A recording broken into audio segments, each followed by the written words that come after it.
Assalamualaikum warahmatullahi wabarakatuh. Shalom, Om Swastiastu, Namo Buddhaya, salam kebajikan dan salam sejahtera bagi kita semua. Yang saya hormati, Bapak Ibu Dewan Juri Lomba Debat Warsa Karsa Damisoga 2024. Sebelumnya, izinkan saya memperkenalkan diri. Nama saya Kesha Nindya Darmawan atau lebih akrab dipanggil dengan Kesha dari kelas 10A. Pada kesempatan kali ini, saya akan menyampaikan argumentasi saya yang sangat setuju dengan mosi pada perdebatan kita hari ini, yaitu tentang penggunaan bahasa alay atau gaul yang memengaruhi eksistensi bahasa dan juga sastra Indonesia. Nah, mengapa sih bahasa alay atau bahasa gaul itu dapat mempengaruhi eksistensi bahasa Indonesia?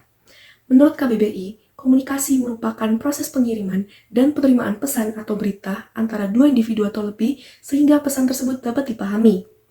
Salah satu faktor penting dalam komunikasi adalah penggunaan bahasa yang baik dan benar. Perlu kita ingat bahwa Indonesia ini memiliki keanekaragaman mulai suku, budaya, dan juga bahasa.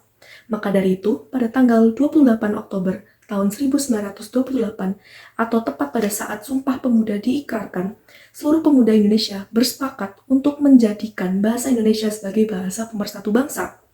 Hal tersebut tertuang pada sumpah yang ketiga, berbunyi, "Kami, putra-putri Indonesia, menjunjung tinggi bahasa persatuan bahasa Indonesia."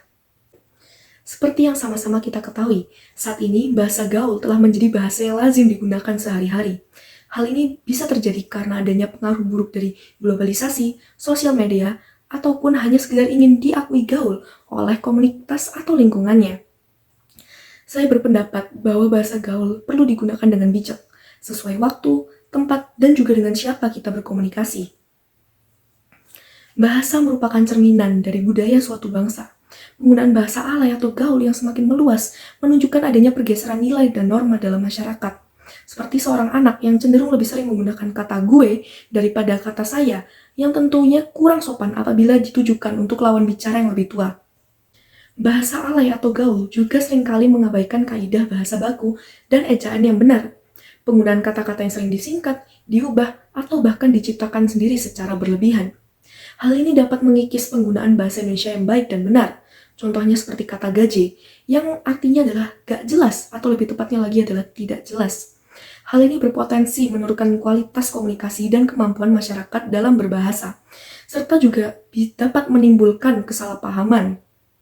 Nah, penggunaan bahasa alay atau gaul juga berpengaruh terhadap sastra Indonesia. Sastra Indonesia memiliki sejarah yang panjang dan penuh akan nilai-nilai estetika. Penggunaan bahasa alay atau gaul yang berlebihan dalam karya sastra dapat menurunkan kualitas estetika, keanggunan, dan juga pesan yang terkandung dalam sastra tersebut. Selain itu, bahasa alay atau gaul juga dapat menghambat perkembangan sastra Indonesia. Mengapa demikian? Karena sifatnya adalah sementara dan tidak memiliki nilai abadi.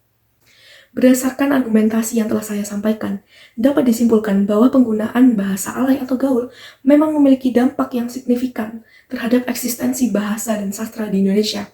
Oleh karena itu, perlu adanya upaya untuk membudayakan penggunaan bahasa Indonesia yang baik dan benar, serta melestarikan kekayaan bahasa dan sastra Indonesia. Nah, berikut beberapa hal yang dapat kita lakukan. Yang pertama adalah memperkuat pendidikan. Bahasa Indonesia perlu diajarkan secara intensif di semua jenjang pendidikan agar masyarakat memahami pentingnya menggunakan bahasa Indonesia yang baik dan benar. Yang kedua adalah melalui media massa, seperti koran, berita di TV, ataupun di media sosial. Media massa ini memiliki peran yang penting dalam membentuk opini publik. Oleh karena itu, media massa diharapkan lebih selektif dalam memilih kata dan juga dapat memberikan contoh penggunaan bahasa yang baik. Yang ketiga adalah dengan literasi. Perlu ada upaya untuk meningkatkan minat membaca dan juga menulis di kalangan masyarakat, agar masyarakat dapat lebih sadar akan pentingnya menjaga kebakuan bahasa dan juga sastra. Lalu yang terakhir adalah dengan pelestarian budaya. Kita juga perlu melakukan upaya pelestarian budaya, termasuk bahasa daerah, agar kekayaan budaya kita tidak hilang. Terima kasih atas perhatian Bapak Ibu Dewan Juri. Sekian argumen yang dapat saya sampaikan. Wassalamualaikum warahmatullahi wabarakatuh. Shalom, Om Swastiastu, Namo Buddhaya, salam kebajikan dan juga salam sejahtera bagi kita semua.